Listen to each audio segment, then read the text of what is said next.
পৃথিবীতে লেবারের কোনো ধরনের সংকট নেই, কিন্তু সবসময় ক্যাপিটাল কিছু মানুষের হাতে পুঞ্জীভূত থাকার কারণে ক্যাপিটালের সংকটটা সবসময় থাকবে এবং ওই যে মানুষগুলোর হাতে ক্যাপিটাল রয়েছে ওই মানুষগুলোই আলটিমেটলি তাদের ক্যাপিটাল থেকে সবচেয়ে বেশি গেইনটা নিয়ে যাবে। কিন্তু যারা লেবার আছে, যারাই দরিদ্র শ্রেণী আছে, তারা কোনোদিন কিন্তু তাদের কাছ থেকে কোনো গেইনটি পাবে না। মানে স্পিকার, এরকম গর্জন আর এরকম বক্তব্য আপনারা এর আগে শুনেন নাই। মানুষের কাছে যখন জব থাকবে এবং বিজনেস তৈরি করতে পারবে মানুষ এবং মানুষ যখন স্কিলড হবে, তখন দেশে প্রসপারিটি আসবে, তখন আপনি পভার্টি এবং ডিসক্রিমিনেশন আপলিফট করতে পারবেন। আপনার সরকার 100% টাকা আপনার থেকে নিয়ে নিলে সেটা যদি আপনার জন্য জোরপূর্বক হয়, সেই টাকা 60% নিয়ে নিল সেটা আপনার জন্য জোরপূর্বক। তার মানে আপনার অপোজিশন দল যে প্রত্যেকটা কথা বলেছে, প্রত্যেকটা কথা আপনার জন্য জোরপূর্বকভাবে টাকা নিয়ে নেওয়ার পদ্ধতি এবং প্রত্যেকটা জিনিস আমাদের পদ্ধতিতে কাজ করে।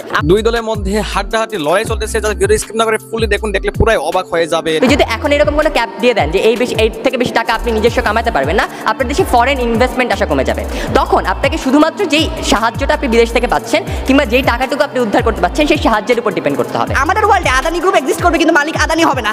আদানি গ্রুপের যে শেয়ারগুলো রয়েছে সেই শেয়ারগুলো হাইয়েস্ট বার অনুযায়ী ডিস্ট্রিবিউটেড থাকবে, অর্থাৎ 100টা আলাদা আলাদা মানুষ 500 কোটি টাকা করে মালিক হবে।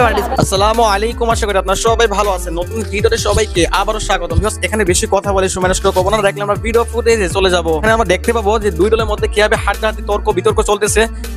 শিরোনামগুলো আগে দেখে নিব, এরপরে নাকি বিস্তারিত ভিডিও আসবে। জাস্ট শিরোনাম দেখুন, দেখলেও মজা লাগবে। পৃথিবীতে লেবারের কোনো ধরনের সংকট নেই, কিন্তু সবসময় ক্যাপিটাল কিছু মানুষের হাতে পুঞ্জীভূত থাকার কারণে ক্যাপিটালের সংকটটা সবসময় থাকবে এবং ওই যে মানুষগুলোর হাতে ক্যাপিটাল রয়েছে ওই মানুষগুলোই আলটিমেটলি তাদের ক্যাপিটাল থেকে সবচেয়ে বেশি গেইনটা নিয়ে যাবে। কিন্তু যারা লেবার আছে, যারাই দরিদ্র শ্রেণী আছে, তারা কোনোদিন কিন্তু তাদের কাছ থেকে কোনো গেইনটি পাবে না। মানে স্পিকার, আপনি যদি এখন এরকম কোনো ক্যাপ দিয়ে দেন যে এই থেকে বেশি টাকা আপনি নিজস্ব কামাতে পারবেন না, আপনার দেশে ফরেন ইনভেস্টমেন্ট আসা কমে যাবে, তখন আপনাকে শুধুমাত্র যেই সাহায্যটা আপনি বিদেশ থেকে পাচ্ছেন কিংবা যেই টাকাটুকু আপনি উদ্ধার করতে পারছেন সেই সাহায্যের উপর ডিপেন্ড করতে হবে। আমাদের ওয়ার্ল্ডে আদানি গ্রুপ এক্সিস্ট করবে, কিন্তু মালিক আদানি হবে না।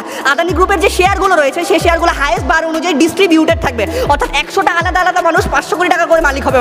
মানুষের কাছে যখন জব থাকবে এবং বিজনেস তৈরি করতে পারবে মানুষ এবং মানুষ যখন স্কিলড হবে, তখন দেশে প্রসপারিটি আসবে, তখন আপনি পভার্টি এবং ডিসক্রিমিনেশন আপলিফট করতে পারবেন। আপনার সরকার 100% টাকা আপনার থেকে নিয়ে নিলে সেটা যদি আপনার জন্য জোরপূর্বক হয়, সেই টাকা 60% নিয়ে নিল সেটা আপনার জন্য জোরপূর্বক। তার মানে আপনার অপোজিশন দল যে প্রত্যেকটা কথা বলেছে, প্রত্যেকটা কথা আপনার জন্য জোরপূর্বকভাবে টাকা নিয়ে নেওয়ার পদ্ধতি এবং প্রত্যেকটা জিনিস আমাদের পদ্ধতিতে কাজ করে। আমরা দেখেছি গত কয়েক বছর ধরে সবচেয়ে আলোচিত বিষয় টাকা পাচার হয়ে যাচ্ছে বিদেশে। তাহলে মাননীয় স্পিকার, আপনি সেই সরকারের হাতে টাকা তুলে দেবেন এবং সেই টাকা পাচার না হয়ে, সেই টাকা সেই সরকারের মানুষজন ব্যবহার না করে সেই টাকা মানুষের মধ্যে সমানভাবে ডিস্ট্রিবিউট করে দেবে। সেটা আসলে কিছুক্ষণ আগে মনে হচ্ছিল পসিবল ইউটোপিয়া, এখন মনে হয় ইম্পসিবল ইউটোপিয়া।